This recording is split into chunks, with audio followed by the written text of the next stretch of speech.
देखते हैं आज हम लोग क्लास 10 संस्कृत का पाटलिपुत्र वैभव।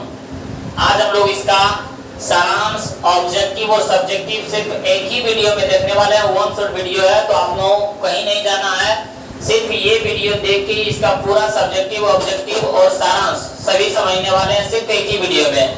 तो हम लोग आज देखने वाले हैं पाटलिपुत्र वैभव। पाटलिपुत्र वैभव मतलब क्या होता है? पटना का वैभव बता रहा है, पटना के बारे में, पटना का महत्व क्या है, तो वही बोल रहा है पाटलिपुत्र वैभव। क्या बताया जा रहा है? पाटलिपुत्र वैभव। यहाँ अर्थ वही है कि जो ये हमारे पास है पाटलिपुत्र वैभव, ये क्या है? ये बोल रहा है पटना के बारे में। किसके बारे में? पटना के बारे में बता रहे हैं कि जो बिहार की राजधानी कहाँ है?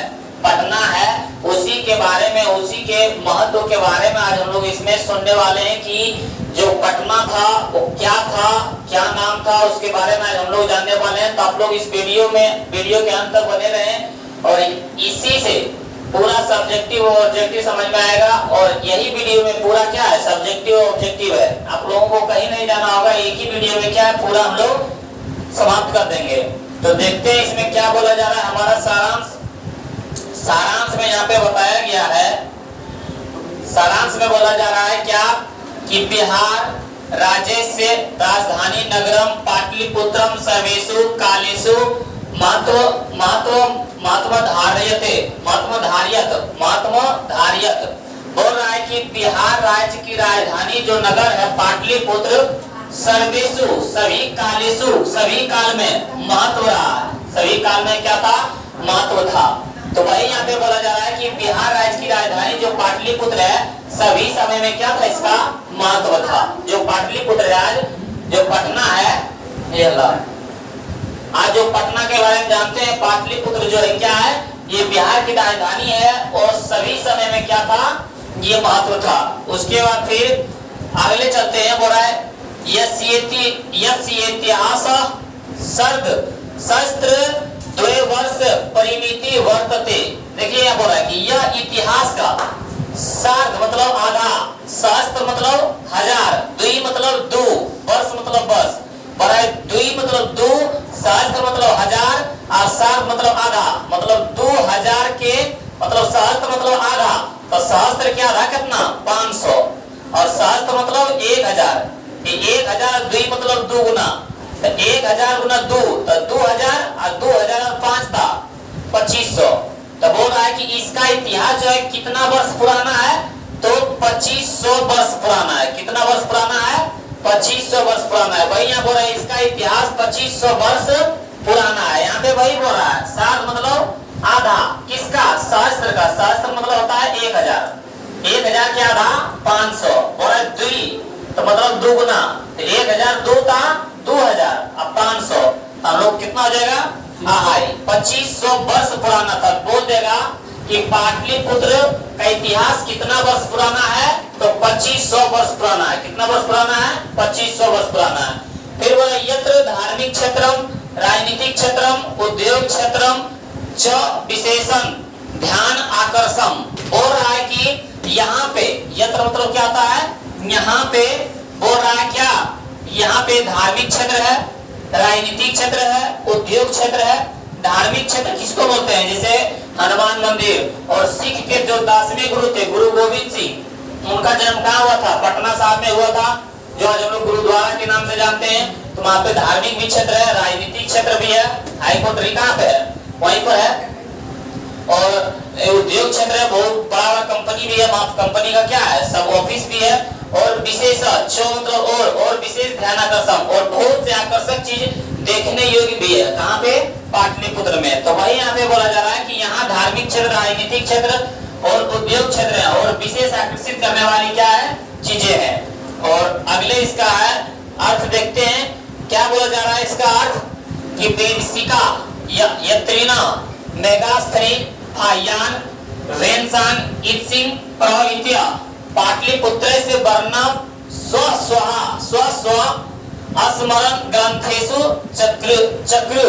बोल रहा है कि जो ये विदेशी यात्री थे, विदेशी का यत्रिना, जो विदेशी यात्री थे, कौन कौन विदेशी यात्री थे? तो हम लोग विदेशी यात्री किनका किनका नाम लेंगे? मेगास्थनीज, फारियान, वेनसांग और इत्सिंग। बोल देगा कि पाटलिपुत्र में कौन कौन से विदेशी यात्री आए थे, तो हम लोग क्या बोलेंगे कि मेगास्थनीज, फाइयान, वेनसांग और इत्सिंग ये क्या थे, विदेशी यात्री कहाँ आए थे, पाटलिपुत्र आए थे। और क्या बोल रहे हैं, पाटलिपुत्र वर्णम, पाटलिपुत्र का वर्णन क्या था, किसमें, स्व स्व और अपने अपने संस्मरण ग्रंथ थे और अपने अपने आत्मकथा के ग्रंथ में क्या किए थे, वर्णन किए थे, किसका, तो पाटलिपुत्र का। बोल देगा कि कौन कौन पाटलिपुत्र का वर्णन अपने कथा ग्रंथ में वर्णन किया है, तो कौन कौन किए थे विदेशी यात्री, मेगास्थनीज, फाइयान और इत्सिंग और वेनसांग, ये सब क्या किए थे, अपने आत्मकथा ग्रंथ में क्या किए थे, वर्णन किए थे। वही यहाँ पे बोला जा रहा है कि विदेशी यात्री मेगास्थनीज, फाइयान व वेनसांग, इत्सिंग पटना का वर्णन अपने अपने आत्मकथा में लिखा था। ये क्या हुए थे मेगास्थनीज, मेगास्थनीज क्या हुआ था कि भारत जो है ये घूमने के लिए आए थे और देखने के लिए कि इसके बारे में यहाँ पे क्या किस तरह का शासन है, यहाँ पे किस तरह का शासन है, वही बोल रहे हैं कि यहाँ पे आके ये सब ने क्या किए, मतलब इसके बारे में जाने। और आगे पढ़ते हैं, बोल रहा है कि पाठ यस्मिन पाटलिपुत्र वैभवस्य समायना परिचयो वर्तते। बोल रहा है कि इस पाठ में पाटलिपुत्र के समृद्धि के बारे में पढ़ते हैं। इस पाठ में किसके बारे में पढ़ते हैं, हम लोग पाटलिपुत्र के स्मृति के बारे में, स्मृति के बारे में हम लोग क्या करते हैं, पढ़ते हैं। और इसमें देखते हैं क्या क्या बताया गया है। बोल रहा है प्राचीनेषु, क्या बोल रहा है, प्राचीनेषु भारतीयेषु नगरेषु वर्णितम पाटलिपुत्र, पाटलिपुत्र मनोअंगम मनोगंगन वर्त विचित्रम महानगरम बहु। बोल रहा है यहाँ पे कि ये जो प्राचीन काल में भारत का एक महानगर किसके किनारे था, गंगा के किनारे पाटलिपुत्र था। प्राचीन काल में बोल रहा है कि सबसे बड़ा महानगर कौन था, तो पाटलिपुत्र था। जो आज हम लोग मुंबई, कोलकाता, दिल्ली जानते हैं, उससे भी सबसे बड़ा महानगर कौन था, पाटलिपुत्र था, उससे भी। तो वो देखा प्राचीन काल में सबसे बड़ा महानगर कौन था, तो पाटलिपुत्र था। किनके किनारे, कौन नदी के किनारे बसा हुआ था, तो गंगा नदी के किनारे। कौन नदी के किनारे, गंगा नदी के किनारे पाटलिपुत्र क्या हुआ था, अवस्थित था। फिर आगे बताया जा रहा है कि तद विषय दामोदर गुप्तो नाम कवि कूटनीतम ताक्ष्ये काव्य कथयति। बोला कि ये बात हम नहीं कह रहे, ये जो अभी बताए हैं, क्या बताए, ये जो बताए कि पाटलिपुत्र सबसे बड़ा महानगर था प्राचीन काल में, मुंबई, दिल्ली, कलकत्ता से भी, तो ये बोल रहा हम नहीं बोल रहे, ये कौन बोल रहे हैं, ये पे बोला दामोदर गुप्त। किस ग्रंथ में बोला गया, कूटनीतिम ताक्ष्ये। बोल देगा कूटनीतिम ताक्ष्ये, कूटनीतिम ताक्ष्ये के रचनाकार कौन है, तो दामोदर गुप्त। एकदम ऑब्जेक्टिव में आएगा, ऑब्जेक्टिव में क्या आएगा कि दामोदर गुप्त का रचनाकार कौन है, तो हम लोग क्या बोलेंगे, कूटनीतिम ताक्ष्ये। एकदम याद रखिएगा, कूटनीतिम ताक्ष्ये के लेखक रचनाकार कौन है, तो हम लोग याद रखेंगे दामोदर गुप्त। भाई यहाँ पे बोला गया ये बात दामोदर गुप्त नाम कवि ने कूटनीतिम ताक्ष्ये काव्य में बताया गया है। क्या बताया कि प्राचीन काल में जो पाटलिपुत्र था वे सबसे बड़ा महानगर था। मुंबई, दिल्ली, कोलकाता से भी सबसे बड़ा महानगर कौन था, ये क्या था, पाटलिपुत्र था। ये किसने बोल रहे हैं, ये दामोदर गुप्त ने बोल रहे हैं। कौन ग्रंथ में, तो कूटनीतिम ग्रंथ में, कूटनीतम ताक्ष्ये काव्य में। बोल देगा कि कूटनीतिम ताक्ष्ये काव्य का रचनाकार कौन है, दामोदर गुप्त। एकदम याद रखिएगा। और फिर आगे बोल रहा है कि अस्थि महित तली, फिर बोल रहा है यहाँ पे कि अस्थि महित तलिकम सरस्वती कुलमगिरी महानगरम नामना पाटलिपुत्र परिभूत पूर्णदर्श स्थानम। बोला है कि उसके बाद बोल के एक श्लोक बोले हैं। श्लोक क्या बोले हैं कि वह अस्थि महित तिलकम सरस्वती कुलमगिरी। बोला कि ये जो पटना है, ये जो पटना है, ये पृथ्वी का तिलक कहलाता था। पृथ्वी का क्या कहलाता था, तिलक कहलाता था। तो बोल देगा कि पृथ्वी का तिलक कौन शहर कहा जाता है, तो पाटलिपुत्र। क्या कहा जाता है, पाटलिपुत्र। और सरस्वती कुलमगिरी, और सरस्वती का कुलगिरी किसको कहा जाता है, पाटलिपुत्र को। किसको कहा जाता है, तो पाटलिपुत्र को कहा जाता है। फिर बोल रहा है कि नामना पाटलिपुत्र परिभूत पूर्ण दर्श स्थानम। बोल रहा है यहाँ पे कि पृथ्वी का तिलक किसे कहा जाता है, और सरस्वती का कुलगिरी, और जहाँ भगवान इंद्र जी रहते हैं उससे भी सुंदर स्थान बताया गया। परिभूत पूर्ण दर्श स्थानम। कि जो इंद्र भगवान के जहाँ पे स्थान बैठने का होता है उससे भी सबसे बड़ा सुंदर स्थान कौन कहा गया है? पाटलिपुत्र। तो बोल देगा कि पृथ्वी का तिलक को कौन सा को कहा जाता है? तो पाटलिपुत्र को। और यहाँ पे बोल देगा कि सरस्वती का कुलगुरु किसे कहा जाता है? तो पाटलिपुत्र को। और इंद्र जहाँ पे बैठते हैं उससे भी सुंदर स्थान किस स्थान को कहा गया है? तो पाटलिपुत्र स्थान को। किस स्थान को कहा गया है? पाटलिपुत्र। वही बोल रहा है कि पृथ्वी का तिलक है, सरस्वती का कुलगुरु है, जहाँ भगवान इंद्र जी रहते हैं उससे भी सुंदर स्थान पाटलिपुत्र है। उससे भी स्थान क्या है? उससे भी सुंदर स्थान पाटलिपुत्र को कहा गया है। और फिर हम लोग देखते हैं अगला में बोल रहा है आगे, इतिहासे श्रीयते यत गंगा गंगाया अस्थिरे बुद्धि काले पाटलिग्राम स्थित अस्ति। बोल रहा है कि इतिहासे श्रुता, इतिहास में सुना गया है। यत मतलब यहाँ गंगा अस्थिरे, बोल रहा है कि गंगा के किनारे बुद्धि काल में पाटलिग्राम स्थित अस्ति। बोल रहा है कि किस समय में? बोल रहा है कि बुद्ध काल में। बुद्ध काल में ये गंगा नदी के जो किनारे था मतलब ग्राम, वो किस नाम से जाना जाता था? पाटलिग्राम से। किस नाम से जाना जाता था? पाटलिग्राम से। भाई यहाँ बोल रहा है कि इतिहास में सुना गया था कि बुद्ध भगवान के समय में गंगा नदी के किनारे कौन था? पाटलिग्राम। क्या था? पाटलिग्राम था। तब बोल देगा कि किसके समय में? पटना, आज जो पटना है वो पाटलिग्राम के नाम से जाना जाता था। तो बुद्ध काल में। किस काल में? बुद्ध काल में। वही बोल रहा है कि भगवान बुद्ध के समय में क्या था? ये पाटलिग्राम के नाम से जाना जाता था। किस नाम से जाना जाता था? पाटलिग्राम से। बोल देगा भगवान बुद्ध के समय में पटना जो है वो किस नाम से जाना जाता था? तो पाटलिग्राम से। किस नाम से जाना जाता था? पाटलिग्राम से। सीधा बैठो।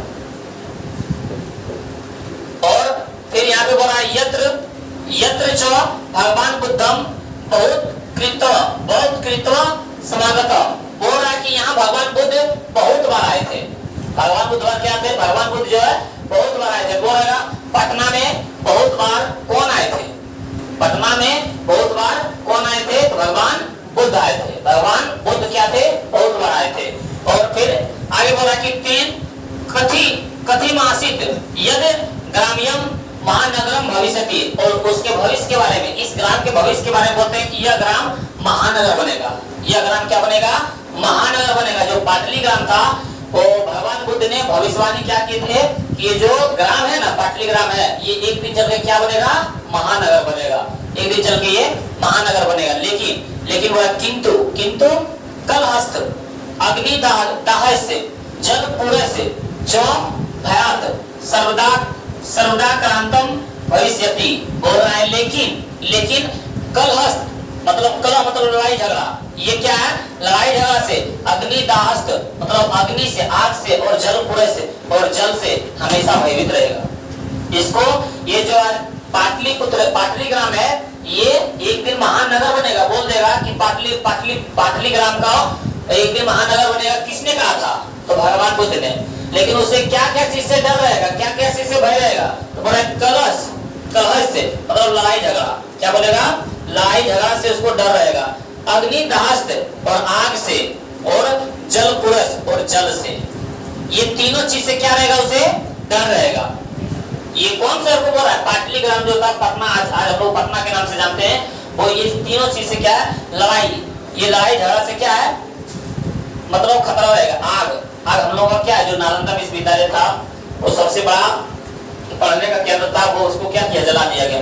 और जल हमेशा हर साल ये जल से क्या है? हमेशा डूब जाता है। तो वही बोल रहा है कि भयात सर्वकारांत भविष्य, इनके बारे में भविष्य करते हैं कि हमेशा क्या है? ये सबसे संकट में घिरे रहेंगे। वही बोल रहा है कि किंतु लड़ाई झगड़ा अग्नि जल से हमेशा ये क्या है? भय रहेगा। तो हम सर को आज पटना के नाम से जानते हैं। फिर बोल रहा है यहाँ पे बोला जा रहा है कि क्रांतरे पाटलिपुत्र ग्राम एक पाटलिपुत्र मीति कथयति। बोल रहा है कि समय बदलने पर पाटलिग्राम पाटलिपुत्र कहलाए। सभी परिवर्तन के बाद वही जो पाटलिग्राम था वो किन के नाम से जाने लगे? पाटलिपुत्र के नाम से जाने लगे। किन के नाम से जाने लगे? पाटलिपुत्र के। बोलेगा पाटलिग्राम किस समय में थे? तो बुद्ध काल के समय में। किस समय में थे? बुद्ध काल के समय में। लेकिन समय परिवर्तन के कारण, समय आगे बढ़ने के कारण वही जो पाटलिग्राम था वो किसमें बदल गया? वो पाटलिपुत्र कहलाने लगे। और फिर हम लोग देखते हैं बोला चंद्रगुप्त काले यस्य नगरस्य शोभा रक्षा व्यवस्था च अतिक्लिष्ट सौदित्य यूनान राजदूत मेगास्थनीज स्वयं अस्मरणेषु निरूपयति। यहाँ पे बोला जा रहा है कि जो चंद्रगुप्त मौर्य के समय में, चंद्रगुप्त मौर्य के काल में ये नगर बहुत ही इसकी शोभा जो है, रक्षा व्यवस्था बहुत ही उत्कृष्ट हो गया था। जो पाटलिपुत्र था, बोल देगा कि किसके समय में पाटलिपुत्र का शोभा रक्षा व्यवस्था बहुत ही अच्छा हो गया था, तो चंद्रगुप्त मौर्य के समय में। किसके समय में? चंद्रगुप्त मौर्य के समय में। तो कोई दिन उठा फेंक देंगे।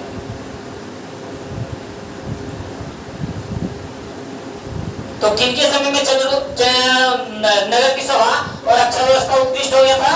तो चंद्रगुप्त मौर्य के समय में। किनके समय में? चंद्रगुप्त मौर्य के समय में। भाई यहाँ पे बोला ऑब्जेक्टिव पूछ देगा कि किनके समय में जो पाटलिपुत्र है उनकी रक्षा व्यवस्था और शोभा बहुत ही उत्कृष्ट हो गया था, तो चंद्रगुप्त मौर्य के समय में। फिर बोला कि यूनान राजदूत मेगास्थनीज। यूनान के राजदूत किसे कहा जाता है? तो मेगास्थनीज को। एकदम बोलते जाइए हमारे साथ कि यूनान के राजदूत किसे कहा जाता है? मेगास्थनीज को। ये मेगास्थनीज कहते हैं। ये मेगास्थनीज अपने स्मरण में, अपने आत्मकथा में कहते हैं, अपने आत्मकथा में लिखते हैं। तो भाई यहाँ पे बोला जा रहा है कि चंद्रगुप्त मौर्य के समय में पटना की शोभा और रक्षा व्यवस्था अच्छा हो गया था। ये बात हम नहीं कर रहे, ये बात यूनान राजदूत मेगास्थनीज ने कहा था। मेगास्थनीज क्या थे? यहाँ पे जाओ, इनकी शासन, चंद्रगुप्त मौर्य के शासन के बारे में पता लगाने के लिए आए थे। तो ये चंद्रगुप्त मौर्य जो सीरियल है ना, उसी के बारे में कि जब चंद्रगुप्त मौर्य के शासन की व्यवस्था को देखना है कि यहाँ पे किस प्रकार का शासन है, तभी वो बताए थे कि चंद्रगुप्त मौर्य के समय में वहां की शोभा और क्या है, शोभा रक्षा व्यवस्था क्या था? बहुत उत्कृष्ट हो गया था। और ये आए थे जासूसी करने के लिए। ये यूनान के राजदूत जो मेगास्थनीज है, ये क्या करने आए थे? जासूसी करने आए थे। ये जासूसी करने आए थे। ये जासूसी करने आए थे किनके खिलाफ? ये चंद्रगुप्त मौर्य के खिलाफ। लेकिन ये चंद्रगुप्त इनको इतना पसंद आ गया कि ये अपने बेटी से इसको विवाह कर दिया। इनकी रक्षा व्यवस्था और इनकी सुंदरता को देख के ये क्या करने आए थे? इसकी पोल खोलने आए थे। लेकिन ये इतना मतलब आकर्षित हो गया चंद्रगुप्त मौर्य को देख के कि ये मेगास्थनीज अपने पुत्री का विवाह किससे कर दिया था? चंद्रगुप्त मौर्य से करवा दिया था। फिर यहाँ पे बोला जा रहा है कि यस्य नगरस्य वैभवम प्रिय दर्शना अशोकस्य समये सूत्रम समृद्धम। हो रहा है यहाँ पे कि अशोक के समय में और पाटलिपुत्र प्रिय दर्शनीय हो गए थे। हम लोग अभी क्या पढ़े थे कि चंद्रगुप्त मौर्य के समय में ये जो पाटलिपुत्र था, चंद्रगुप्त मौर्य के समय में ये जो पाटलिपुत्र था, क्या हुआ था? इनकी शोभा रक्षा व्यवस्था बहुत ही उत्कृष्ट था। शोभा और रक्षा व्यवस्था बोलेगा चंद्रगुप्त मौर्य के काल में, लेकिन बोलेगा प्रिय दर्शनी तो किनके समय में? अशोक के समय में। कि जो पाटलिपुत्र था ये प्रिय दर्शनी हो गया था किनके समय में? अशोक के समय में। या तो बोलेगा अशोक के समय में पाटलिपुत्र क्या हो गया था? तो प्रिय दर्शनी हो गया था। एकदम ऑब्जेक्टिव। अभी हम लोग तुरंत यही वीडियो में देखने वाले हैं। तो देखते हैं कि यहाँ पे बोला अशोक के समय में ये पाटलिपुत्र और पाटलिपुत्र क्या हुआ था? प्रिय दर्शनी हो गए थे। और हम लोग आगे देखते हैं कि बहुकालम पाटलिपुत्र से प्राचीन सरस्वती परंपरा प्रवर्तते इति राजशेखर स्वयं मीमांसा नाम के कवि शिक्षा प्रमुखे ग्रंथे सादरम स्मृति। यहाँ पे बोला जा रहा है, क्या बोला जा रहा है? कि बोल रहा है कि बहुत से बोल रहा है कि बहुत से काल में पाटलिपुत्र की सरस्वती परंपरा की दर्शाती है। ऐसा नहीं है कि बस एक ही साल में मतलब सरस्वती का कुलगिरी था। बहुत काल से ये क्या है? सरस्वती का परंपरा का दर्शाती रही है कुलगिरी। ये बात राजशेखर, ये बात हम नहीं बोल रहे कि वहां पे सरस्वती का कुलगिरी है। वहां से बहुत से लोग क्या है कि अपने विद्या को ग्रंथ के बहुत से विद्वान लोग वहां से निकले पाटलिपुत्र से, जिनको उनको क्या कहा गया? सरस्वती का कुलगिरी कहा गया। सरस्वती का कुलगिरी दर्शाया। ये बात हम नहीं कर रहे, पर ये बात राजशेखर ने अपने काव्य मीमांसा के ग्रंथ में बताया गया। किस ग्रंथ में बताया? काव्य मीमांसा के ग्रंथ में बताया। यहाँ से ऑब्जेक्टिव बोल देगा काव्य मीमांसा के रचनाकार कौन है? तो क्या बताएंगे हम लोग? राजशेखर। क्या बताएंगे? राजशेखर। बोल देगा कि राजशेखर की रचनाकार कौन है, ग्रंथ कौन है? हम लोग क्या बोलेंगे? काव्य मीमांसा। एगो क्या था? एगो पहले था, एगो कौन था? एगो बोल रहे थे हम लोग, यहाँ पे देखते हैं। एगो ये जो था, एक यहाँ पे हम लोग जो पढ़ रहे थे,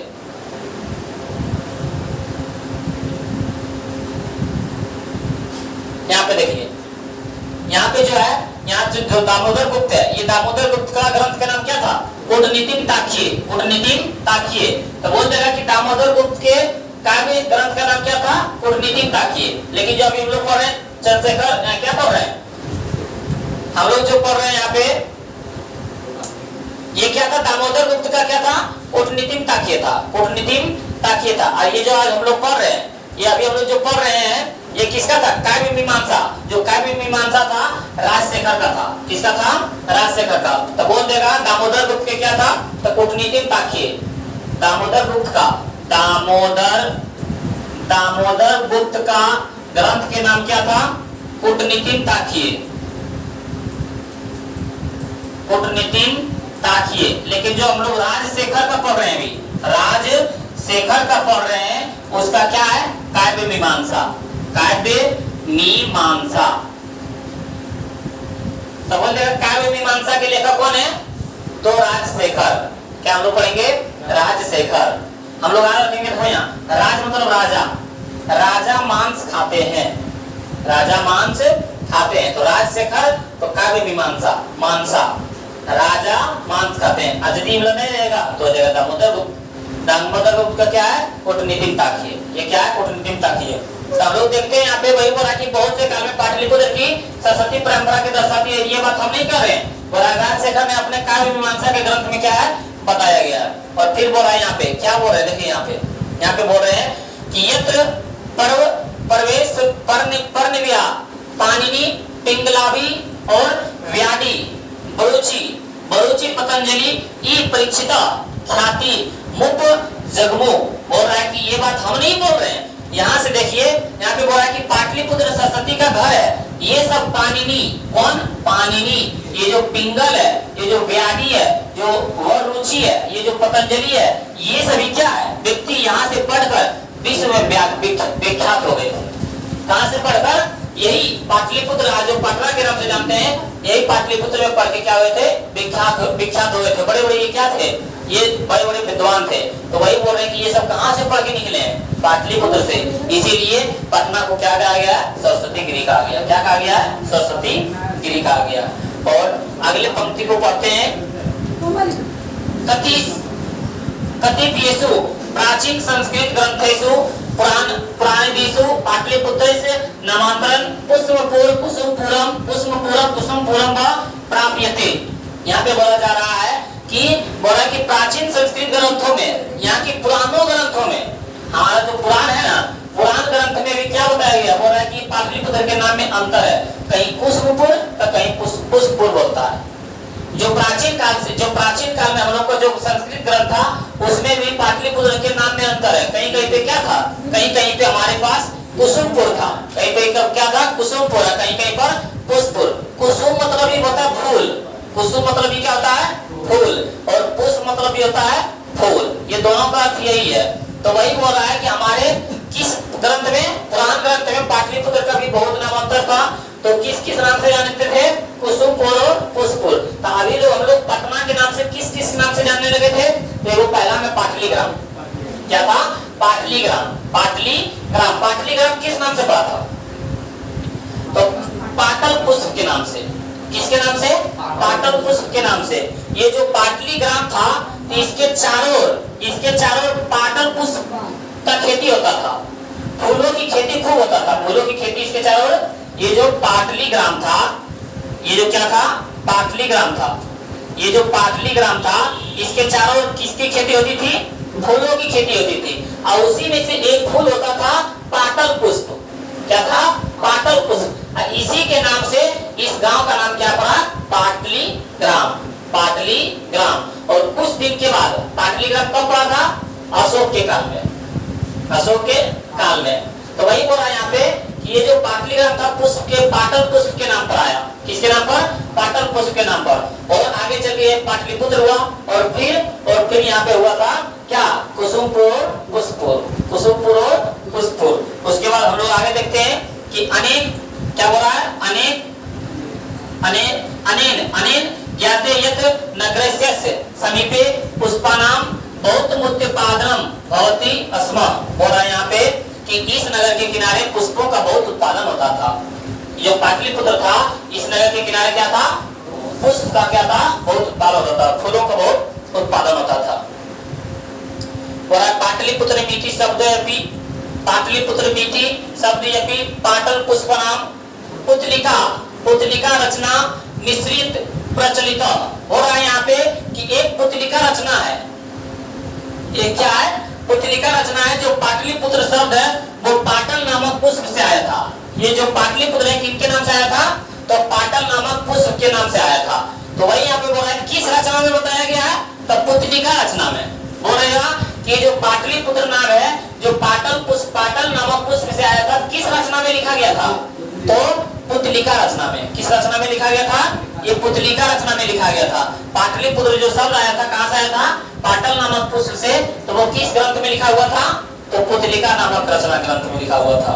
और फिर बोल रहा है कि शरत काले, शरत काले नगरेस्यस्मि कौमुदी महोत्सव इति महान समारोह गुप्त वंश शासन काले अतीव प्रचलित हो रहा है यहाँ पे कि शरद काल में, मतलब क्या, शरद काल में मतलब इस शरद काल में इस नगर में एक कौमुदी महोत्सव होता था। वो जगह शरद काल में पाटलिपुत्र में कौन सा महोत्सव होता था, तो कौमुदी महोत्सव होता था। कौमुदी मतलब क्या होता है, फूल ही होता है। कौमुदी मतलब क्या होता है, फूल ही होता है। तो वही यहाँ पे बोला जा रहा है कि कौमुदी महोत्सव होता था, इति महान समारोह, और यह समारोह महान होता था किसके काल में, गुप्त वंश शासन काल में। गुप्त वंश के शासन काल में कौन होता था, कौमुदी महोत्सव होता था। किस समय, तो शरद काल में। अति प्रचलित, बहुत प्रचलित था। वही यहाँ पे बोला जा रहा है, देखिएगा बोला कि पटना में शरद काल में एक कौमुदी महोत्सव गुप्त वंश के शासन काल में प्रचलित महोत्सव था। तो बोल देगा कि कौमुदी महोत्सव किसके समय में प्रचलित था, तो गुप्त वंश के शासन काल में। किस समय होता था, तो शरद काल में होता था। कहां पे, तो पाटलिपुत्र में। और फिर आगे बोल रहा है तत्र सर्वे जना आनंदमग्न अभुवन, और सभी लोग आनंदमय होते थे। बहुत से मतलब गान बजान, बहुत से समारोह होते थे, सभी लोग क्या थे, खुश रहते थे, आनंदमय रहते थे। और यहाँ पे बोला कि संप्रीति दुर्गा पूजा वस्त्रे सदार्थ एक समारोह दस्यति, हो रहा है कि ठीक उसी प्रकार जिस प्रकार कौमुदी महोत्सव होता था उसी प्रकार दुर्गा पूजा के अवसर में देखने को मिलता है। आज हम लोगों को जिस प्रकार दुर्गा पूजा का अवसर देखने को मिलता है, जिस तरह हम लोग आनंद में होके दुर्गा पूजा मनाते हैं, उसी प्रकार गुप्त वंश के शासन काल में क्या होता था, कौमुदी महोत्सव होता था। कौमुदी महोत्सव क्यों होता था, तो कौमुदी महोत्सव में क्या होता था कि वहां पे ये जो कौमुदी महोत्सव है, वहां के जितने भी लोग थे, वहां पे जितने भी लोग थे जो भी पुष्प उगाते थे, सभी को अपने पुष्प को लेके, सभी को अपने पुष्प को लेके अपने टोकरी में लेके बैठ जाते थे, अपने टोकरी में लेके बैठ जाते थे। और जब गुप्त वंश के शासन काल के राजा आते थे और जिसके फूल अच्छा लगता था, जिसके फूल को देख के आकर्षक लगता था, उसको प्राइज देते थे। और सभी लोग जाते गीत गाते थे, झूमते थे और सब लोग आनंदमय रहते थे। उसी प्रकार आज क्या है, दुर्गा पूजा देखने को मिलता है। बोल देगा कि कौमुदी महोत्सव का तुलना किस पर्व से किया था, तो दुर्गा पूजा। किस पर्व से क्या था, तो दुर्गा पूजा के पर्व से क्या था, कौमुदी महोत्सव की तुलना। फिर काम बोला जा रहा है यहाँ पे कि काल चक्र वसार यद्यपि मध्यकाले पाटलिपुत्रम वर्ष मतलब साल, सहस्त्र मतलब 1000, सहस्त्र मतलब 1000, परिमिति जीर्ण तमन बहुत हो रहा है। लेकिन कि काल चक्रवश समय के बदलने के बाद, कब, मध्यकाल में जो पाटलिपुत्र था 1000 वर्ष तक, कितने वर्षों तक, 1000 वर्ष तक। किस समय में, मध्यकाल में। किस समय में, मध्यकाल में जीर्ण रहा, मतलब कुछ भी उसमें परिवर्तन नहीं हुआ। तब बोल देगा कि पाटलिपुत्र जो था वो जीर्ण किस काल में था, तब लोग क्या बोलेंगे, मध्यकाल में। किस काल में था, तो मध्यकाल में। कितने वर्षों तक था, तो बोल रहा है कि सहस्त्र मतलब 1000 वर्षों तक। कितने वर्षों तक था, 1000 वर्षों तक। तो बोल देगा पाटलिपुत्र का मतलब आगे विकसित कब हुआ, कब नहीं हुआ था, तो मध्यकाल में। कितने वर्षों तक नहीं हुआ था, तो 1000 वर्षों तक। कितने वर्षों तक, 1000 वर्षों तक। जीर्ण रहा मतलब जैसे के तैसे रह गया, कुछ भी परिवर्तन नहीं हुआ। कितने वर्षों तक, 1000 वर्षों तक। तो ये सब क्या ऑब्जेक्टिव में आग रखना है। तो वही यहाँ पे बोला जा रहा है कि मध्यकाल के समय में 1000 वर्ष तक जीर्ण, क्या लिखेंगे, जीर्ण रहा, जीर्ण रहा। और फिर हम लोग देखते हैं कि तैस्य संकेत अनेकेषु साहित्य ग्रंथेषु मद्रा राक्षस्य दीपो लभ्यते। और ये बात हम नहीं कहें, ये किस ग्रंथ में लिखा है, तो इस बात की जानकारी मुद्रा राक्षस ग्रंथ में लिखा गया। मुद्रा राक्षस ग्रंथ में क्या लिखा गया है कि 1000 वर्षों तक पाटलिपुत्र का विकास कुछ भी नहीं हुआ। वो किस समय था, मध्यकाल के समय में। मध्यकाल के समय में जीर्ण रहा। किस ग्रंथ में लिखा गया, मुद्रा राक्षस के ग्रंथ में लिखा गया। और आगे देखते हैं कि बोला मुगल वंश काले ये से नगरे से समुद्र धारो जाता। और बोला कि मुगल वंश के काल में ये नगर और समृद्ध हो गए, मुगल वंश। लेकिन उसके बाद जब मुगल वंश आए थे तो उसके समय में क्या है, ये और समृद्ध हो गए थे।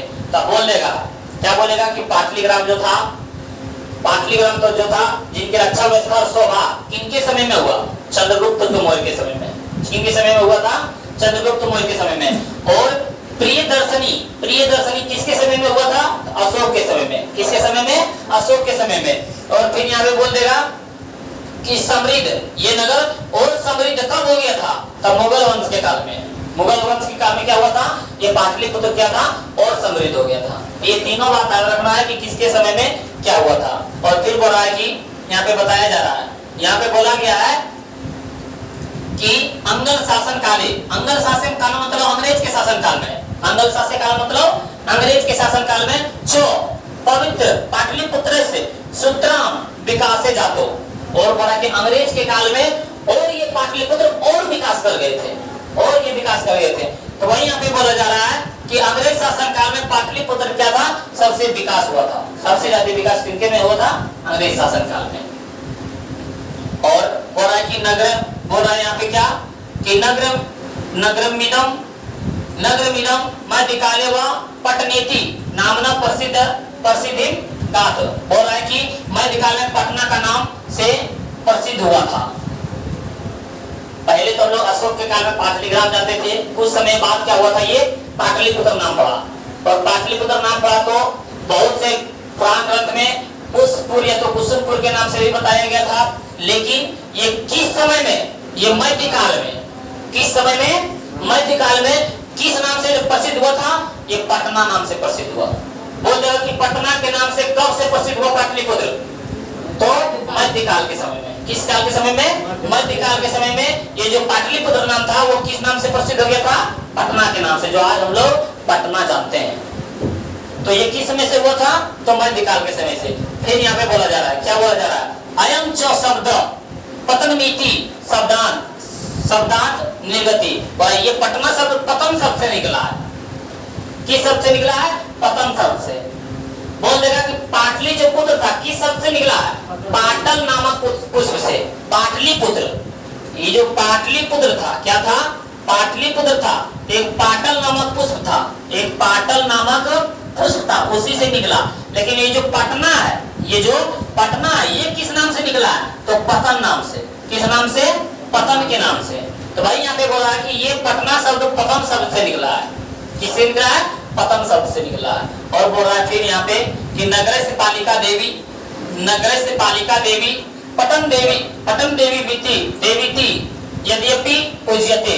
और पटना में क्या है, पटना की देवी पटन देवी के नाम से पूजे जाते हैं। आरा में जिस तरह कलकत्ता में काली देवी, तो उसी तरह पटना में पटन देवी। पटना में क्या है, पटन देवी। तो ये नगर जो पटना है, वहां पे कौन देवी के नाम से पूजे जाते थे, तो पालिका देवी मतलब पटन देवी। किस नाम से, पटन देवी के नाम से क्या थे, पूजे जाते थे। भाई बोले पटना की देवी पटन देवी के नाम से ये क्या है, पूजे जाते हैं। और अगले पंक्ति में है कि संप्रति क्या बोला जा रहा है कि समप्रति पाटलिपुत्रम, पटना का नाम नगर जो है, नगरम यति विशालम वर्तते बिहार से राजधानी चास्ती। और आज के समय में पाटलिपुत्र ये पटना से प्रसिद्ध है। और आज के समय में हम लोग किस नाम से जानते हैं, पटना के नाम से जानते हैं। और बहुत विशाल है। और ये बिहार की क्या है, राजधानी है। बिहार की राजधानी कहाँ है, पटना। तो ये क्या है, बहुत ही विशाल है। अनुदिनम क्या बोला जा रहा है, अनुदिनम नगर से विस्तार भवति। और दिन बर दिन ये नगर विस्तार होते जा रहा है, आगे बढ़ते जा रहा है। वही यहाँ पे बोला जा रहा है कि और आज ये समय पाटलिपुत्र ये पटना से प्रसिद्ध है और बहुत से विशाल ये तो पढ़ा दिए यहाँ पे। और पटना का और आज के समय में पाटलिपुत्र ये पटना से प्रसिद्ध है और बहुत सारी बहुत विशाल है, ये बिहार की राजधानी। ये इसका अर्थ है, ये क्या है इसका अर्थ है अनुदिनम नगरेशम विस्तार भवति। इसका अर्थ क्या होता है कि दिन भर दिन ये क्या होते जा रहा है तो विशाल होते जा रहा है। ये सर क्या होते जा रहा है विशाल होते जा रहा है, बढ़ते जा रहा है। हमेशा क्या है दिन भर दिन ये क्या है बढ़ते जा रहा है, आगे बढ़ते जा रहा है। फिर यहाँ पे बोला जा रहा है कि यस्य उत्तरस्य क्या बोला जा रहा है यस्य उत्तरस्यम दिशि गंगा नदी प्रविशति। और पटना शहर के पटना के उत्तर दिशा में कौन नदी बहती है गंगा नदी बहती है। बोल देगा कि पटना ही है, ये क्या है पटना है, ये पटना है। पटना के उत्तर दिशा में पटना के उत्तर दिशा में कौन नदी बहती है गंगा नदी बहती है। कौन नदी बहती है गंगा नदी। तो यहाँ पे ऑब्जेक्टिव समझना है।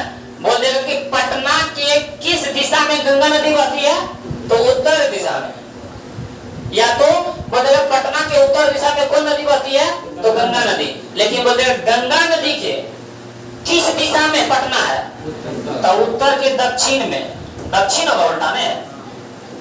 यहीं पे कंफ्यूज करना है, यहीं पे कंफ्यूज कर जाता है सब लोग। हम लोग क्या पढ़े कि पटना के उत्तर में है गंगा, लेकिन गंगा नदी के किस दिशा में है पटना दक्षिण दिशा में। हमारे आगे आप लोग तो आप लोगों के पीछे ना है, तो वही यहाँ पे बोल रहा है कि पटना के उत्तर दिशा में गंगा नदी, तो गंगा नदी के किस दिशा में पटना दक्षिण दिशा में है ना, उत्तर के उल्टा दक्षिण। तो वहां पे देखना है बोलेगा यदि पटना के किस दिशा में गंगा है तो उत्तर, लेकिन बोलेगा कि गंगा नदी के किस दिशा में पटना है तो दक्षिण। यहाँ से ऑब्जेक्टिव अच्छा पूछा जाता है। फिर यही बोला कि पटना के उत्तर दिशा में, पटना के उत्तर दिशा में क्या है गंगा नदी बहती है। बोलते हैं गंगा नदी किस दिशा में बहती है तो उत्तर दिशा में। और यहाँ पे बोल रहा है स ऊपरी गांधी सेतु नाम, गांधी सेतु नाम एशिया महादेश से दीर्घतम सेतु किंचम रेलियान सेतु रूपी निर्माण मानो वर्तते। बोल रहा है यहाँ पे कि इसके ऊपर बोल रहा है इसके ऊपर एशिया महादेश का सबसे बड़ा सेतु पुल गांधी सेतु है। बोल रहा है भारत के नहीं एशिया का सबसे बड़ा गांधी मतलब पुल जो है वो किस कहाँ पे है तो गंगा नदी पर है। कहाँ पे है गंगा नदी पर है। वो किस नाम से जाना जाता है तो गांधी सेतु के नाम से जाना जाता है। बोल देगा कि एशिया का सबसे बड़ा पुल क्या है तो गांधी सेतु है। किस नदी पर है तो गंगा नदी पर है। किस नदी पर है गंगा नदी पर है। फिर बोला और इसमें रेल का पुल भी क्या किया जा रहा है निर्माण चल रहा है। तो इसमें रेल का पुल का भी क्या चल रहा है निर्माण चल रहा है। और यहाँ पे फिर है कि नगरेश यस्मी उत्कृष्टम संग्रहालय उच्च न्यायालय सचिवालय गोलगृहम तारामंडलम जैविक उद्यानम मौर्यकालिका अवशेष महावीर मंदिरम इत्यादि दर्शनीय शांति। बोल रहा है यहाँ पे कि इस नगर में बहुत अच्छे अच्छे क्या है संग्रहालय है म्यूजियम, उच्च न्यायालय है हाई कोर्ट, सचिवालय जहाँ पे मुख्यमंत्री भी बैठते हैं, गोलगिरी तारामंडल ये सब क्या है कहाँ पे जैविक उद्यान, मौर्य काल के अवशेष मौर्य वंश के जो भी पुराने सामान है वो कहाँ पे है पटना में। और महावीर मंदिर भी है और दर्शन स्थल भी है। तो बोल देगा कि पटना में दर्शन स्थल के नाम क्या क्या है तो लोग क्या बोलेंगे वहां पे पटना में दर्शन स्थल के नाम है संग्रहालय उच्च न्यायालय सचिवालय गोलगिरी तारामंडल और जैविक उद्यान मौर्य काल के अवशेष है। और वही बोलते हैं किसको बोलते हैं ये जैविक उद्यान किसको बोलते हैं चिड़ियाघर को। तब चिड़ियाघर कहाँ है पटना में। तो वही बोला ये सब क्या है दर्शन योग्य देखने की योग्य ये मौर्य वंश के काल के महावीर मंदिर भी इत्यादि वहां पे स्थित है। और यहाँ पे बोला जा रहा है कि प्राचीन पटना नगरे सिख संप्रदाय से पूजनीय स्थलम दसम गुरु गोविंद सिंह से जन्म स्थान गुरुद्वारेति नामना प्रसिद्धम वर्तते। और बोला कि प्राचीन काल में जो पटना था पटना साहब वे सिख के 10वें गुरु गुरु गोविंद सिंह का जन्म कहाँ हुआ था? पटना में। और उनके जन्म स्थान किस नाम से प्रसिद्ध है? तो गुरुद्वारा के नाम से प्रसिद्ध है। वो कहाँ है? पटना साहिब में। सिख के 10वें गुरु का नाम गुरु गोविंद सिंह था। तो बोलेगा गुरु गोविंद सिंह सिख के कौन गुरु थे? 10वें गुरु थे। कौन गुरु थे? 10वें गुरु थे। पहला गुरु गुरु नानक। पहला गुरु कौन थे? गुरु नानक। और 10वें गुरु कौन थे? गुरु गोविंद सिंह। वही यहाँ पे बोला जा रहा है कि प्राचीन पटना नगर में सिख संप्रदाय के लिए पूजनीय योग्य है। ये जो पटना है ना, सिख संप्रदाय के लोग के लिए भी क्या है? पूजनीय योग्य है। और सिख धर्म के क्या थे? 10वें गुरु गुरु गोविंद सिंह का जन्म कहाँ हुआ था? पटना साहिब में हुआ था, जो गुरुद्वारा के नाम से आज क्या है? प्रसिद्ध है। तत्र देश से तीर्थयात्रिणा दर्शनार्थम मयांति। बोला कि वहां पे पूरे देश से दर्शन करने आते हैं। किनके? गुरुद्वारा का दर्शन करने आते हैं बहुत से धर्म के। बोल रहा है फिर एवं पाटलिपुत्रम प्राचीन काल्यात् यद्यवधि विभिन्नेषु क्षेत्रेषु वैभवं धारयति सर्वे च संकलित रूपेण संग्रहालय दर्शनीयमेति पर्यटन मानचित्रे नगरमिदं महत्वपूर्णम।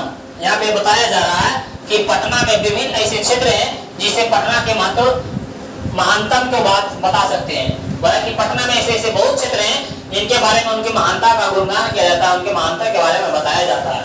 ये पर्यटन के लिए, पर्यटन का बहुत पूर्ण मानचित्र है। मतलब घूमने के लिए क्या था? बहुत महत्वपूर्ण मानचित्र है। बहुत घूमने के लिए बहुत ही अच्छे हैं। तो यहाँ तक क्या हुआ था? ये आप लोगों का पाटलिपुत्र वैभव का सारांश को समझाएं और आप लोग भी अच्छे से समझने की कोशिश किए होंगे। और यहाँ तक यदि आप लोग अच्छे से समझने की कोशिश किए होंगे तो इसका ऑब्जेक्टिव और सब्जेक्टिव एक भी छूटने वाला नहीं है। तो आप लोग यही वीडियो में बने रहिए और देखते हैं इसका ऑब्जेक्टिव आप लोग कितना में से कितना जवाब देते हैं। तो आइए देखते हैं इसका ऑब्जेक्टिव। तो देखते हैं आज हम लोग इसका ऑब्जेक्टिव और ऑब्जेक्टिव में एकदम बने रहिए। देखिए वो पूरे सारांश समझे थे, एक भी ऐसा नहीं है वो क्वेश्चन छूटने वाला है। बोला पाटलिपुत्र के नाम से कब से प्रसिद्ध हुआ था? ये जो पाटलिपुत्र है, ये पाटलिपुत्र ये कब से प्रसिद्ध हुआ था? तब बोल रहा है यहाँ पे हमारे पास कि मुगल वंश के काल में, कि गुप्त वंश के काल में, कि मध्य काल में, कि अंग्रेज के शासन काल में। तो ये जो पाटलिपुत्र है पटना के नाम से कब प्रसिद्ध हुए थे? मध्यकाल के समय में। किस समय में? मध्यकाल के समय में। और फिर क्वेश्चन नंबर 2 देखते हैं कि किसने कहा पाटलिपुत्र के नगर शोभा देखने में प्रिय था? किसने कहा था? तो मेगास्थनी ने जब चंद्रगुप्त मौर्य के समय में आए थे तो वो अपने आत्मकथा में लिखे थे कि जो पाटलिपुत्र का नगर शोभा था वो क्या था? बहुत ही उत्कृष्ट था। और क्वेश्चन नंबर चलते हैं 3 में कि बोल रहा है कि पटना का पुराना नाम क्या है? तो पटना का पुराना नाम क्या है? पुष्पपुर। क्या है? पुष्पपुर। और फिर हम लोग क्वेश्चन नंबर 4 में चलते हैं। क्वेश्चन नंबर 4 में चलते हैं कि मध्यकाल में पटना लगभग कितने वर्षों तक जीर्ण था? कितने वर्षों तक कोई भी परिवर्तन नहीं हुआ? 100 की 500 की 1000 की 700 1000 वर्षों तक। कितने वर्षों तक? 1000 वर्षों तक। क्वेश्चन नंबर 5 में देखते हैं कि पटना के उत्तर दिशा में कौन सी नदी है? पटना के उत्तर दिशा में कौन नदी है? गंगा नदी है। और फिर क्वेश्चन नंबर 6 में देखते हैं कि पाटलिपुत्र में कौन बार आए थे? तो महावीर की, दशरथ की, भगवान बुद्ध की, अकबर। भगवान बुद्ध ने। कौन आए थे? भगवान बुद्ध ने। क्वेश्चन नंबर 7 को बताइए कि पटना नगर की पालिका देवी कौन है? पटना नगर की पालिका देवी कौन है? पटन देवी है। कौन है? पटन देवी है। क्वेश्चन नंबर हम लोग चलते हैं 8। क्वेश्चन नंबर 8 में देखते हैं कि पटना किस नदी के किनारे अवस्थित है? तो पटना किस नदी के किनारे अवस्थित है? गंगा नदी के। किस नदी के किनारे? गंगा नदी। क्वेश्चन नंबर 9 चलते हैं कि पटना में कौमुदी महोत्सव कब मनाया जाता था? तो पटना में कौमुदी महोत्सव कब मनाया जाता था? गुप्त वंश के शासन काल में। किस काल में? गुप्त वंश के शासन काल में। अब क्वेश्चन नंबर 10 है कि मेगास्थनी पटना किसके समय में आया था? तो किसके? चंद्रगुप्त मौर्य के समय में। किसके समय में? चंद्रगुप्त मौर्य के समय में। तो आप लोग एक बार कमेंट बॉक्स में बताइए कि क्वेश्चन 10 में से कितने जवाब दे चुके हैं। और फिर हम लोग देखते हैं आगे कि क्या इसमें बताया गया है। और क्वेश्चन नंबर 11 देखते हैं कि पाटलिपुत्र की पुतलिका रचना के आधार पर पटना का कौन सा नाम है? तब पाटलिपुत्र की पुतलिका के रचना के आधार पर कौन है? पाटलिपुत्र। तब पाटलिपुत्र कहाँ से आया था? तो पाटलिपुत्र के नाम से। वो भी कोई कौन पुस्तक में लिखा हुआ का नाम था? पुतलिका के नाम से रचना में। तो वही बोल रहा है कि पाटलिपुत्र के नाम से किस नाम से प्रसिद्ध हुआ था? पाटलिपुत्र। और फिर क्वेश्चन नंबर 12 देखते हैं कि बिहार की राजधानी कहाँ है? बिहार की राजधानी कहाँ है? पटना है। और क्वेश्चन नंबर 13 देखते हैं कि क्वेश्चन नंबर 13 बोल रहा है कि कौमुदी महोत्सव किस अवसर पर दिखाई पड़ती है? तो कौन अवसर पर? दुर्गा पूजा के अवसर पर, किस अवसर पर? दुर्गा पूजा के अवसर पर। इसी तरह आप लोग बताते जाइए कि किस नदी पर गांधी सेतु सड़क मार्ग बना है? किस नदी पर? गंगा नदी पर। किस नदी पर है? गंगा नदी पर। क्वेश्चन नंबर 15 देखते हैं कि योग सूत्र के रचनाकार कौन है? योग सूत्र के रचनाकार याद रखिएगा पतंजलि है। जो हम बताए थे कि योग सूत्र के रचनाकार कौन है? पतंजलि है। और फिर क्वेश्चन नंबर हम लोग देखते हैं 16। क्वेश्चन नंबर 16 देखते हैं कि शरद काल में कौन सा महोत्सव होता था? शरद काल में कौन सा महोत्सव होता था? कौमुदी महोत्सव। कौन महोत्सव होता था? कौमुदी महोत्सव। फिर क्वेश्चन नंबर 17 देखते हैं। 17वें बार कौमुदी महोत्सव किस वंश में प्रचलित था? गुप्त वंश में। किस वंश में? गुप्त वंश में प्रचलित था। अब क्वेश्चन नंबर 18 है कि व्याकरण के रचनाकार कौन है? व्याकरण के रचनाकार कौन है? तो पाणिनि। बोल देगा कि व्याकरण के रचनाकार कौन है? पाणिनि। पाणिनि याद रखिएगा कि पाणिनि किनके रचना है? ये तो व्याकरण के। फिर बोला पटन देवी कहाँ अवस्थित है? पटन देवी कहाँ है? तो पटन देवी कहाँ है? पटना में। और क्वेश्चन नंबर 20 देखते हैं। क्वेश्चन नंबर 20 देखते हैं एशिया महादेश का लंबा पुल कहाँ पे है? एशिया महादेश का सबसे लंबा पुल कहाँ पे है? पटना में। अब वो कौन पुल के नाम से जाना जाता है? तो गांधी सेतु के नाम से जाना जाता है। एशिया का सबसे बड़ा पुल कहाँ है? तो पटना में। तो आप लोग एक बार कमेंट्स में बताइए कि क्वेश्चन नंबर 20 जो है, 20 क्वेश्चन में आप लोग कितना जवाब दिए? कितने में? 20 क्वेश्चन में कितना आप लोग जवाब दिए? तो हम लोग बढ़ते हैं फिर क्वेश्चन नंबर 21 कि गोलघर कहाँ है? गोलघर कहाँ है? पटना में। कहाँ पे है? पटना में। Question number 22। क्वेश्चन नंबर 22 देखते हैं कि गुरु गोविंद सिंह का जन्म कहाँ हुआ था? तो गुरु गोविंद सिंह का जन्म कहाँ हुआ था? पटना में। वो किस नाम से प्रसिद्ध है? तो गुरुद्वारा के नाम से प्रसिद्ध है। वो सिख धर्म के कौन गुरु थे? 10वें गुरु थे। कौन गुरु थे? 10वें गुरु थे। अब क्वेश्चन नंबर 23 देखते हैं। क्वेश्चन नंबर 23 में बोला कि मुगल काल में किसका उद्धार हुआ था? मुगल काल में किसका उद्धार हुआ था? तो भोजपुर की पाटलिपुत्र की, गया की वैशाली? पाटलिपुत्र। पाटलिपुत्र का क्या था? बहुत ही मतलब उत्कृष्ट हुआ था, बहुत ही मतलब आगे विकास हुआ था। और बोला कि गोविंद सिंह सिख संप्रदाय के कौन गुरु थे? कौन गुरु थे? तो 7वां 8वां 9वां की 10वां? 10वां। कौन गुरु थे? 10वें गुरु थे। और फिर क्वेश्चन नंबर बोल रहा है हमारे पास 25। क्वेश्चन नंबर 25 में बोला गांधी सेतु कहाँ है? गांधी सेतु कहाँ है? हम लोग बोलेंगे पाटलिपुत्र में। कहाँ पे है? पाटलिपुत्र में, जो आज पटना के नाम से जानते हैं। फिर बोला कूटनीतिम काव्य के कवि कौन है? कूटनीतिम काव्य के कवि कौन है? राजशेखर? नहीं, राजशेखर क्या था? काव्य मीमांसा। कौन था? काव्य मीमांसा। क्यों? क्योंकि हम लोग बोले थे राज मतलब राजा, राजा क्या खाते हैं? मांस खाते हैं। तो दामोदर गुप्त हो जाएगा। कूटनीतिम काव्य के कवि कौन है? तो हमारा हो जाएगा दामोदर गुप्त। राइट आंसर क्या हो जाएगा? दामोदर गुप्त। और फिर क्वेश्चन नंबर देखते हैं 27 कि यूनान का राजदूत कौन है? यूनान का राजदूत कौन है? मेगास्थनीज। बाय थे यूनान के राजदूत कौन कहलाता है? मेगास्थनीज कहलाता है। और फिर हम लोग क्वेश्चन नंबर देखते हैं 28 में बोल रहा है कि राजशेखर के रचनाकार कौन है? विजय बताए थे राजशेखर के रचनाकार कौन है? तो काव्य मीमांसा। कौन है? काव्य मीमांसा। क्वेश्चन नंबर 29 देखते हैं कि कौमुदी महोत्सव किस ऋतु में मनाया जाता है? किस ऋतु में मनाया जाता है? शरद ऋतु में। किस ऋतु में मनाया जाता है? शरद ऋतु में। अब क्वेश्चन नंबर 30 आप लोग बताइए कि किसके समय में पाटलिपुत्र अधिक समृद्ध रहा? तो अधिक समृद्ध रहा जो है तो वो है बुद्ध के समय में, नहीं, वो अशोक के समय में है। किसके समय में है? अशोक के समय में क्या है? बहुत ही समृद्ध रहा था। चंद्रगुप्त मौर्य के समय में क्या थे? बहुत ही मतलब क्या था? वहां पे जो स्वभाव व्यवस्था और अच्छा था, बहुत ही अच्छा था। और बुद्ध के समय में और अशोक के समय में प्रिय दर्शनी था। सॉरी, यहाँ पे हम लोग क्या बोल सकते हैं? यहाँ पे जो है ये प्रिय दर्शनी, स्वभाव और प्रिय दर्शनी था। स्वभाव और प्रिय दर्शनी था किनके समय में? ये चंद्रगुप्त मौर्य के समय में। अशोक के समय में क्या था? अशोक के समय में यहाँ पे रक्षा व्यवस्था होगा। क्या पे होगा? यहाँ पे रक्षा व्यवस्था। और फिर प्रिय दर्शनी किनके समय में? अशोक के समय में। प्रिय दर्शनी किनके समय में हो गया था? अशोक के समय में। अब बुद्ध के समय में क्या था? बुद्ध के समय में बहुत ही समृद्ध हो गया था, बहुत ही अच्छा व्यवस्था हो गया था। हम लोग यहाँ पे बोल रहा है कि किसके समय में पाटलिपुत्र अधिक समृद्ध था? तो किसके समय में हम लोग बोलेंगे? बुद्ध के समय में। बुद्ध के समय में क्या था? बहुत ही समृद्ध था। क्वेश्चन नंबर हम लोग आगे बढ़ते हैं। क्वेश्चन नंबर बोल रहा है 31 में बोल रहा है अस्थि महित तिलकम डैश परिभूतपूर्ण दर्शन स्थानम कहाँ से लिया गया? बोल रहा है कि ये महित तिलकम, बोल रहा है कि ये पाटलिपुत्र को पृथ्वी का तिलक कहा गया है। ये बात कहाँ से लिया गया? ये बात किस ग्रंथ में लिखा गया है? किस पाठ में लिखा गया है? तो हम लोग क्या बोलेंगे?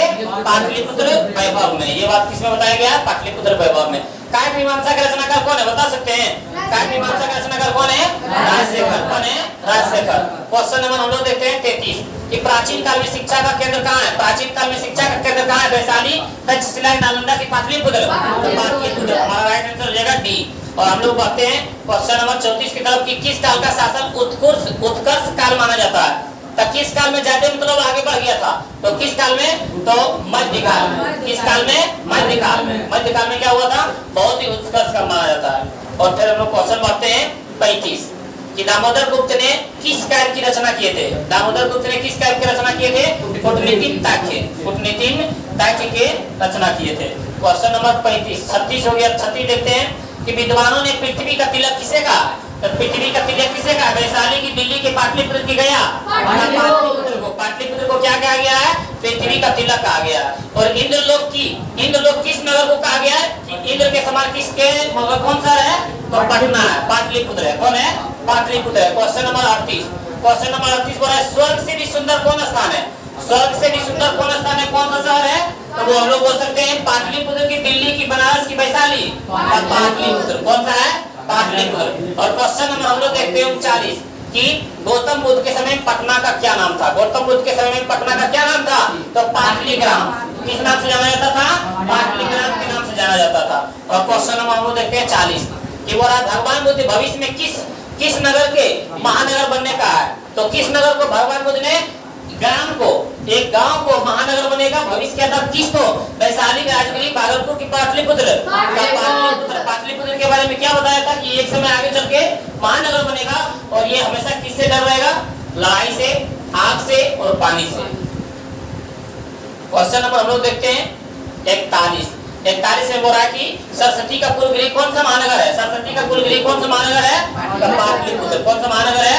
पाटलिपुत्र। क्वेश्चन नंबर 42 देखते हैं कि सरस्वती का कुलगृह कौन सा महानगर है? भाई क्वेश्चन दर्शाया गया, भाई क्वेश्चन रिपीट हो गया। तो क्वेश्चन नंबर 42 देखते हैं एशिया महादेश का सबसे बड़ा लंबा पुल किस नदी पर है? किस नदी पर है? तो गंगा नदी पर। हमारा राइट आंसर हो जाएगा बी। और फिर बात 43 में बोल रहा है कि मुद्रा राक्षस ग्रंथ में किस शहर की प्राचीनता का संकेत है? तो किस शहर के बारे में मुद्रा राक्षस ग्रंथ के बारे में बताया गया? तो बोल रहा है पाटलिपुत्र के बारे में। किसके में? पाटलिपुत्र के बारे में। और 44 में बोल रहा है कि गुरु गोविंद सिंह का जन्म स्थान किस नाम से प्रसिद्ध है? तो गुरुद्वारा के नाम से। बोला गुरुग्राम कि गुरुपर कि गुरुगांव कि गुरुद्वारा? हम लोग बोलेंगे गुरुद्वारा। हमारा राइट आंसर हो जाएगा डी। और क्वेश्चन हम लोग देखते हैं 45 कि किसके काल में बोल रहा है कि किसके काल में पाटलिपुत्र की रक्षा व्यवस्था उत्कृष्ट था? किसके काल में? हम लोग पढ़े थे चंद्रगुप्त में कि समुद्रगुप्त में कि कुमारगुप्त में कि इनमें से कोई नहीं? चंद्रगुप्त मौर्य के काल में क्या था? उत्कृष्ट था।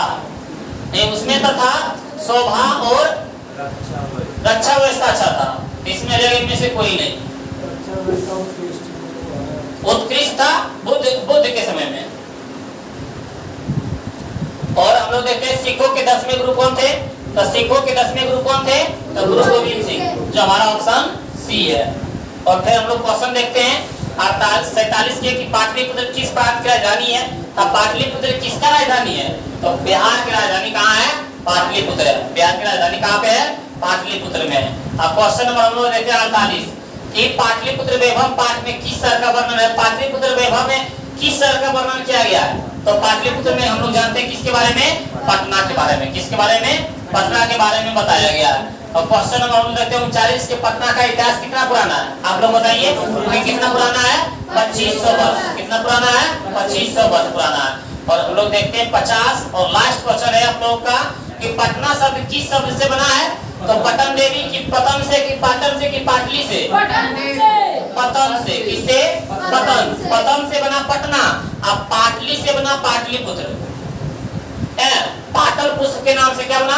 पाटलिपुत्र। लेकिन यहाँ पे क्वेश्चन हमारे पास है कि पटना शब्द तब पतन के नाम से बना। ये आप लोगों का 50 ऑब्जेक्टिव था और 50 ऑब्जेक्टिव में आप लोग बताइए कि कितना जवाब सही दे चुके हैं। सही बताइए कि 50 ऑब्जेक्टिव में कितना आप लोग सही जवाब दिए हैं। और इसका सब्जेक्टिव देखते हैं कि सब्जेक्टिव में क्या बताया गया है। तो आइए देखते हैं सब्जेक्टिव में क्या क्या है। तो सब्जेक्टिव में बोला है कि पटना के मुख्य दर्शनीय स्थलों का उल्लेख करें। पटना का मुख्य दर्शन करने योग्य कौन कौन से स्थान है? तो हम बताए थे कि दर्शन करने योग्य कौन कौन से स्थान है। तो हम लोग देखते हैं यहाँ पे कि पटना के मुख्य दर्शनीय स्थल संग्रहालय है, यहाँ पे उच्च न्यायालय है जिसको हम लोग हाई कोर्ट बोलते हैं, सचिवालय है जहाँ पे मुख्यमंत्री रहते हैं, गोलघर है, तारामंडल है, और जैविक उद्यान मतलब चिड़ियाघर है, और मौर्य कालिका का अवशेष है जो मौर्य वंश में जो भी ताला मतलब तलवार भाला है उसका है, महावीर मंदिर है, गुरुद्वारा है इत्यादि, ये सब क्या है?